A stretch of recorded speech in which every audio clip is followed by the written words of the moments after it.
MLC city Ravi ಅವರನ್ನ ಬಂಧಿಸಿ ಊರೆಲ್ಲ ಸುತ್ತಾಡಿಸಿದ ಪ್ರಕರಣಕ್ಕೆ ಸಂಬಂಧಪಟ್ಟಂತೆ ಗೃಹ ಸಚಿವ ಡಾಕ್ಟರ್ ಜಿ ಪರಮೇಶ್ವರ್ ಮಾತಾಡಿದ್ದಾರೆ.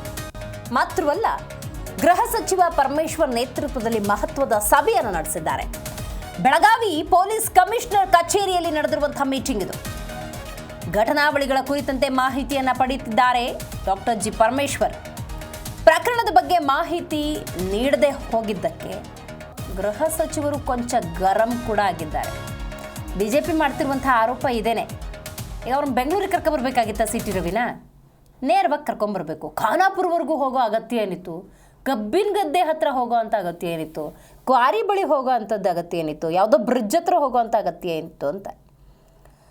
ಸೊ ಯಾವ ಪ್ರಭಾವಿ ವ್ಯಕ್ತಿಯ ಆದೇಶದ ಮೇಲೆ ಸಿಟಿ ರವಿಯನ್ನು ಹೀಗೆಲ್ಲ ಓಡಾಡಿಸಿದ್ದಾರೆ? ಸ್ವಲ್ಪ ಹೆಚ್ಚು ಕಮ್ಮಿ ಆಗಿದ್ರೂ ಕೂಡ ಬಹುದೊಡ್ಡ ಅನಾಹುತ ಸಂಭವಿಸ್ತಾ ಇತ್ತು. ಆ ರೆಸ್ಪಾನ್ಸಿಬಿಲಿಟಿ ನೀವು ತಗೋತೀರಾ? ತನ್ನ ಬಳಿ ಇದ್ದಂಥ ಫೋನನ್ನು ಕಸಿದುಕೊಳ್ಳುವಂಥ ಪ್ರಯತ್ನವನ್ನು ಹಾಗಾದ್ರೆ ಯಾಕೆ ಮಾಡಿದ್ರು? ಈಗ ಹಲವಾರು ಪ್ರಶ್ನೆಗಳನ್ನು ಬಿಜೆಪಿ ಕೇಳ್ತಾ ಇದೆ. ಇದುವರೆಗೂ ಡಾಕ್ಟರ್ ಜಿ ಪರಮೇಶ್ವರ್ ಈ ಪ್ರಕರಣಕ್ಕೆ ಸಂಬಂಧಪಟ್ಟಂತೆ ಮಾಹಿತಿ ಪಡ್ಕೊಳ್ತೀನಿ, ವಿಚಾರಿಸ್ತೀವಿ ಹಿಂಗೆ ಹೇಳ್ತಿದ್ರು. ಎನಿಹಾವ್, ಬೆಳಗಾವಿ ಪೊಲೀಸ್ ಕಮಿಷನರ್ ಕಚೇರಿಯಲ್ಲಿ ಒಂದು ಮೀಟಿಂಗ್ ಕೂಡ ಮಾಡಿದ್ದಾರೆ. ಘಟನಾವಳಿಗಳ ಕುರಿತಂತೆ ಮಾಹಿತಿಯನ್ನು ಪಡೆದುಕೊಳ್ಳುವ ಪ್ರಯತ್ನದಲ್ಲಿದ್ದಾರೆ. Police commissioner Eda Martin SP Bhimashankar Guled ಮೇಲೆ ಅಸಮಾಧಾನವನ್ನು ಈ ಸಂದರ್ಭದಲ್ಲಿ ಗೃಹ ಸಚಿವರು ಹೊರಹಾಕಿದ್ದಾರೆ. ಯಾಕಂದರೆ ಅವರು ಸರಿಯಾದಂತಹ ಇನ್ಪುಟ್ ಅನ್ನು ಕೊಟ್ಟಿಲ್ಲ. ಆದರೂ ಎಡಾ ಮಾರ್ಟಿನ್ ಅವರು ಇರುವಂತಹ ಮಾಹಿತಿಯನ್ನಂತೂ ಗೃಹ ಸಚಿವರ ಬಳಿ ಹಂಚಿಕೊಂಡಿದ್ದಾರೆ. ಸಿಟಿ ರವಿ ಅವರ ಸುರಕ್ಷತಾ ದೃಷ್ಟಿಯಿಂದಲೇ ಹಂಗೆಲ್ಲ ನಾವು ಕರ್ಕೊಂಡು ಹೋಗಿದ್ದು ಅಂತ ಹೇಳಿ ಸಮರ್ಥನೆಯನ್ನ ಕೊಟ್ಟಿದ್ದಾರೆ ಎಡಾ ಮಾರ್ಟಿನ್ ಅವರು.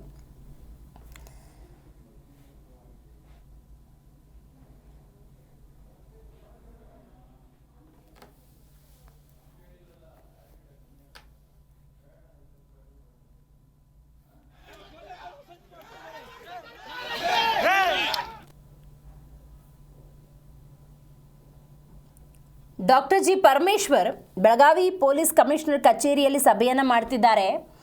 ಈ ಸಭೆಯಲ್ಲಿ ಸಿಟಿ ರವಿ ಪ್ರಕರಣಕ್ಕೆ ಸಂಬಂಧಪಟ್ಟಂತೆ ಮಾಹಿತಿಯನ್ನು ಕಲೆ ಹಾಕ್ತಾ ಇದ್ದಾರೆ. ಆ ಪ್ರಯತ್ನದಲ್ಲಂತೂ ಇದ್ದಾರೆ. ಇಷ್ಟು ದಿವಸ ಈ ಪ್ರಕರಣಕ್ಕೆ ಸಂಬಂಧಪಟ್ಟಂತೆ ಮಾಹಿತಿಯನ್ನು ಪಡೆದುಕೊಳ್ತೀನಿ, ಏನಾಗಿದೆ ಗಮನಿಸ್ತೀವಿ, ಈ ರೀತಿಯ ಒಂದಷ್ಟು ಸ್ಟೇಟ್ಮೆಂಟನ್ನು ಡಾಕ್ಟರ್ ಜಿ ಪರಮೇಶ್ವರ್ ಕೊಡ್ತಾ ಇದ್ರು. ಇದೀಗ ಬೆಳಗಾವಿ ಪೊಲೀಸ್ ಕಮಿಷನರ್ ಕಚೇರಿಯಲ್ಲೇ ಮಾತುಕತೆಯನ್ನು ನಡೆಸ್ತಾ ಇದ್ದಾರೆ. ಮಾಹಿತಿಯನ್ನು ಕಲೆ ಹಾಕುವ ಪ್ರಯತ್ನದಲ್ಲಿದ್ದಾರೆ. ಎಡಾ ಮಾರ್ಟಿನ್ ಮತ್ತು ಎಸ್ ಪಿ ಭೀಮಾಶಂಕರ್ ಗುಳೇದ್ ಮಾಹಿತಿಯನ್ನು ಕೊಡುವಂಥ ಪ್ರಯತ್ನದಲ್ಲಿದ್ದರೂ ಕೂಡ ಸಂಪೂರ್ಣ ಮಾಹಿತಿಯನ್ನು ಹಂಚಿಕೊಂಡಿಲ್ಲ. ಈ ಸಂದರ್ಭದಲ್ಲಿ ಡಾಕ್ಟರ್ ಜಿ ಪರಮೇಶ್ವರ್ ಕೂಡ ಗರಂ ಆಗಿದ್ದಾರೆ. ಏನಾಗಿದೆ ಅಷ್ಟನ್ನು ಕೂಡ ಮಾಹಿತಿ ನೀಡಿ ಅಂತ. ಆಗ ಎಡಾ ಮಾರ್ಟಿನ್ ಅವರು ಒಂದು ಮಾತನ್ನು ಹೇಳ್ತಾರೆ.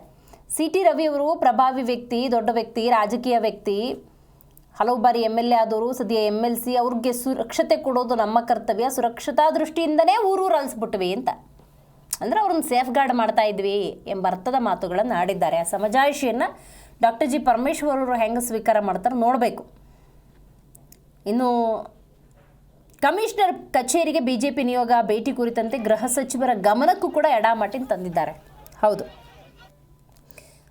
ಬಿಜೆಪಿ ನಿಯೋಗ ಆಗಿರುವಂಥ ಅನ್ಯಾಯವನ್ನು ಜನರ ಮುಂದಿಡುವಂಥ ಪ್ರಯತ್ನದ ಜೊತೆಗೆ ಕಾನೂನಾತ್ಮಕ ಹೋರಾಟಕ್ಕೂ ಕೂಡ ಮುಂದಾಗಿರುವಂಥದ್ದು. ಸೊ ಹಾಗಾಗಿ ಎಲ್ಲ ರೀತಿಯ ಕೂಲಂಕುಷ ವಿಚಾರಗಳ ಚರ್ಚೆಯಾಗಿದೆ. ಹಾಗಾದರೆ ಈ ಸಭೆಯಲ್ಲಿ ಯಾರೆಲ್ಲ ಇದ್ರು? ADGP Hitendra, IGP Vikas Kumar, commissioner Eda Martin, SP Bhimashankar Guled, Hubli Dharwad commissioner Shashikumar ಈ ಸಭೆಯಲ್ಲಿ ಭಾಗಿ. ಕಮಿಷನರ್ ಕಚೇರಿಯಲ್ಲೇ ಚರ್ಚೆಯನ್ನು ಮಾಡ್ತಾ ಇದ್ರು doctor G Parameshwar. MLC CT ರವಿಯನ್ನು ಬಂಧಿಸಿ ರಾತ್ರಿ ಇಡೀ ಸುತ್ತಾಟ ಪ್ರಕರಣ. ಅದು ಪ್ರಕರಣ ಈಗ ತಾರಕಕ್ಕೆ ಏರ್ಬಿಟ್ಟಿದೆ. ಇಲ್ಲಿ ಬರೀ ಕಾನೂನಾತ್ಮಕವಾಗಿ ಹೋಗ್ತಾ ಇಲ್ಲ.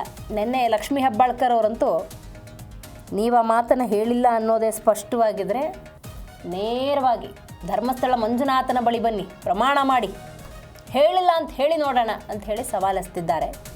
BJPಯವರು ಅವ್ರು ಕರ್ತರು ಅಂದ ತಕ್ಷಣ ಹೋಗೋಕ್ಕಾಗುತ್ತಾ? ಹೇಗೆ ಒಂದು ಪ್ರತಿ ಉತ್ತರವನ್ನು ಕೊಟ್ಟಿದ್ದಾರೆ. ಸೊ ಇವತ್ತು ದೂರು, ದಾಖಲೆ, ಸಾಕ್ಷಿ ಇಲ್ಲಿಗೆ ಬಂದು ನಿಂತ್ಕೊಂಡಿಲ್ಲ. ಭಾವನಾತ್ಮಕವಾಗೂ ಈ ಪ್ರಕರಣ ಮುಂದಕ್ಕೆ ಹೋಗ್ತಾ ಇರೋದರಿಂದಾಗಿ. ಬಟ್ ಒಂದಂತೂ ಗಮನಿಸ್ಬೇಕು ನಾವು, BJP ಆಗಲಿ ಕಾಂಗ್ರೆಸ್ ಆಗಲಿ ಒಂದು ತಾರ್ಕಿಕ ಅಂತ್ಯವನ್ನು ಈ ಪ್ರಕರಣದಲ್ಲಿ ತರಬೇಕು ಅಂತ ಯಾರಿಗೂ ಇಲ್ಲ. ಅವ್ರವ್ರ ಬೇಳೆ ಅವ್ರವ್ರು ಬೇಯಿಸ್ಕೊತಾ ಇದ್ದಾರೆ. ಜನಕ್ಕೂ ಅದು ಸ್ಪಷ್ಟವಾಗಿದೆ.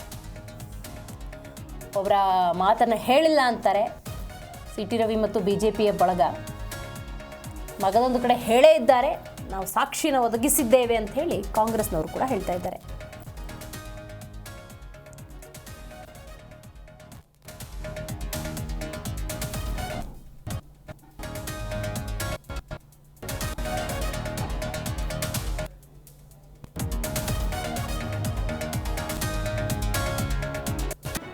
ಜಿ ಕನ್ನಡ ನ್ಯೂಸ್ ಈಗ ನಿಮ್ಮ ಮನೆಯಲ್ಲೇ ನೋಡಿ. ಎಲ್ಲ ಕೇಬಲ್ಗಳಲ್ಲಿ ಈಗ ಲಭ್ಯ. ನಿಮ್ಮ ನೆಚ್ಚಿನ ಜಿ ಕನ್ನಡ ನ್ಯೂಸ್ ಈಗ ಸನ್ ಡೈರೆಕ್ಟ್ ನಲ್ಲಿ number 292, Tata play number 1664, Jio TV number 1334, NXT digital number 30, N cable number 30, city networks 51, U digital number 162, GTPL number 17, Rockline telecommunications number 42, Shri Basaveshwara cable number 168, rural cable network 60, Vinayaka digital 57, Abhishek cable 821, city channel 53, Siddeshwara cable network 57, V4 digital Infotech 628, ಸೂರ್ಯ digital networks 53, Gajanan digital number 836, Malnad Infotech private limited number 56, Metrocast number 830, victory digital number 167ರಲ್ಲಿ ನೋಡಿ ಆನಂದಿಸಿ.